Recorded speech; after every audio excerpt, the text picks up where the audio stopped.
Okay, so part two. I'm stepping back, I'm giving you guys the big picture. I'm talking to a lot of you guys too about a lot of stuff. We've all been chatting and going back and forth about setting our goals and reaching high, and I'm gonna sneeze any second.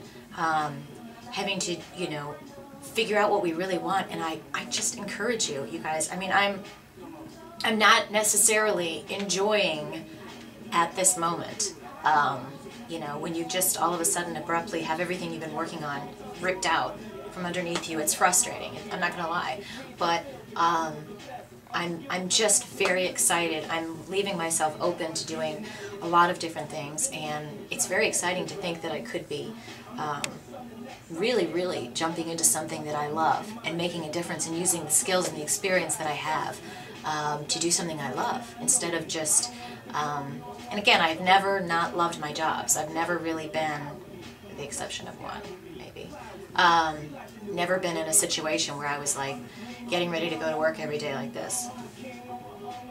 Like Office Space, Actually, my first job was kind of like that, where it was at, I worked for Hyatt, and it was just so old school. Everything, I mean, all of these rules that were just, you had to be there before 8, and if you were 3 minutes past 8, the general manager was out in the lobby like, "Oh, hi, Kelly, calling your manager. Alexa was late again." What does that matter? I'm there for 10 hours! And what else? Oh, you couldn't leave before 6. So you had to stay. It was like you were a rat in a cage. And even if, during the dead times in the hotel industry, there was nothing to do. Nothing. And we would go, seriously, we had nothing to do as salespeople. And we were managers, so we had to always act like we were doing something. So we would go tour the rooms, and that meant we went to go take a nap in the room. Seriously, there was nothing to do, but we were never allowed to leave, which is just absurd. If there's nothing to do, and we didn't have internet access, seriously. And so there was just nothing to do, but if you couldn't leave before 6, you just couldn't. And I remember one time, poor Michelle, my friend, wanted to leave, and she had a cold, she was feeling crappy, and she put her coat on and she was walking out the door. And our boss, Steve, saw her, and he's like, "What's going on here? Where do you think you're going? It's only 5 till 6. And she's like, I'm sick and I don't feel well." And he's like, "We don't leave here till 6 o'clock, Michelle, come on." And she goes, "What do you want me to do? Go back and sit down for 5 minutes and then leave?" And he's like, "Yes." And she did. She had to go back and sit down and she had her coat on, I remember, and she came back into her office and she sat there and looked at the clock, and then she left and she was like, "Bye," and our manager was like, "Bye-bye." Is that the dumbest thing you've ever heard in your life? Well, not in your life. Seriously. What did that accomplish? When you're on salary, what does it matter? Anyway, just to tell you, that was probably the only job I ever truly detested. But I learned and I grew. So anyway, I just want to tell you guys, when you're thinking about what you want to do, don't sit still, don't get stagnant, don't be scared to take a chance. I mean, all of the people, the more business books I read, so many of these people, before they made it big or really became successful, they went through a scary time. Either they lost their job, or, they decided that they want to go for something that they were passionate about. They didn't have the support of their family. It didn't start making money for them for a year or whatever, but they would never go back and change it because they love what they do.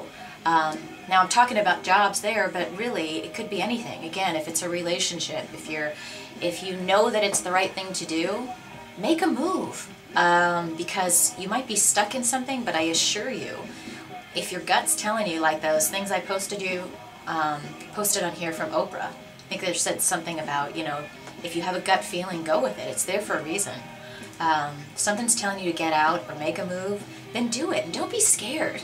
Nobody that ever made really big strides didn't face their fears, didn't do it without being scared. So just deal with it. I certainly don't have a positive, I absolutely know what my timeline is or how things are going to turn out, but what I do know, without a doubt, I know that next year at this time, I will be ending the year doing for a living what I love. I will be so glad that I did it. I will be so glad that I pursued it. And I might be involved in multiple different things. My body will be in better shape. My relationships will be better. I'm going to be continually happy just like I am now. And that's all there is to it. I don't have any doubts. It might be tough for a while. If I decide to go a totally different route with some of these people and venture into my own business, yeah, I might have to suck it up for a while and make a lot less money than I'm used to.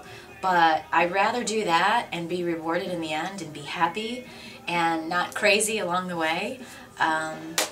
It's cool. It's exciting. So I do need to go sit down. Do I not say that almost every day? Today I'm going to go and I'm going to sit down, I'm going to veg out, I'm going to watch TV, and then it gets to be like 9 o'clock and I'm like, did I do anything today or no? Did I spend the entire day on the phone? That's what happens. So, I also wanted to tell you, a lot of you had written into me and said, please tell more bad Kelly dating stories. But you know what I really need to do is I need to review some of them, because this is a rated PG blog, and some of the feedback or stories that I received from many fine gentlemen that I had the fortunate opportunity to spend some time with aren't exactly appropriate topics here. But there were many times, suffice it to say, where I was across the table like this. Did he just say that out loud?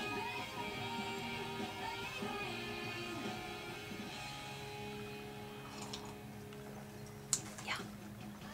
I think one of the most memorable ones, though, and this is really kind of a pointer. I don't even know if I could say this. I probably shouldn't. It was bad. It's just the things that some guys will say to you that are rather presumptuous. Like one time when I was working out and this guy, Larry, yes, his name was Larry, called me, and we'd gone out once, and he called, and I'm like, look, I can't talk right now, I just worked out. He's like, oh, you just worked out, are you all sweaty? That's so hot.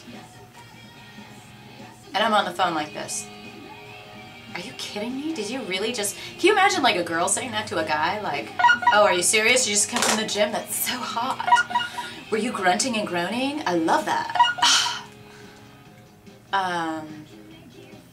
That's really my commentary for the day. I'll have to edit some of the other things and share that with you guys later. But all that to say is, have a good, great rest of the day, and I will be back full force soon. Things are going to be fantastic, and